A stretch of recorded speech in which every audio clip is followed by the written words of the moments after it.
আমার চালনিটা কই? আচ্ছা রুটি দেবো, রুটি রুটি রুটি রুটি রুটি রুটি রুটি খাবে, রুটি খাবে আমার সোনামণি, লুচি খাবে। সিট সিট সিট, রুটি বানাবো তোমার জন্য। রুটি খাবে না? বসে যাও বসে যাও, সিট। বাহ, ভেরি গুড, আমার সোনা বাচ্চা, সব কথা শোনে, আমার সব কথা শোনে। ঠিক আছে, আমি তোমার জন্য রুটি করছি। হ্যাঁ বেটা, রুটি করছি তোমার জন্য। সোনাটা, আমার সোনামণিটা করছি। তুমি বসে থাকো, ঠিক আছে? তুমি বসে থাকবে, আমি রুটি করব, আমি তোমার জন্য রুটি করব।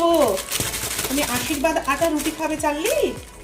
হ্যাঁ, তোমাকে আমি কোনো কিছু কেনা খাওয়াই না, তোমাকে আমি সব বাড়িতে বানিয়ে বানিয়ে খাওয়াই।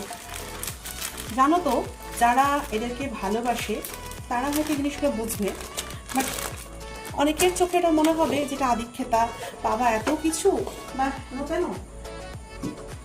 কিন্তু আমরা এতটাই ভালোবাসি, মানে আমি ওকে এতটাই ভালোবাসি, ওর জন্য কিছু করতে না আমার একটু ভাবতে হয় না। চার্লিকে নিয়ে এসেছিল আমার ছেলে খুব জেদ করে, কিন্তু আজকে চার্লি আমাদের জীবনে এতটাই একটা জায়গা নিয়ে নিয়েছে, ওকে ছাড়া আমরা একটা মুহূর্ত ভাবতে পারছি না। মানে আমরা বলতে পারো চার্লির প্রতি অ্যাডিক্টেড হয়ে গেছি। আজকে চার্লি সারাদিন কেন যে এত শান্ত হয়ে রয়েছে, এই বাচ্চাটা একটু শান্ত হয়ে থাকলেও ভালো লাগে না।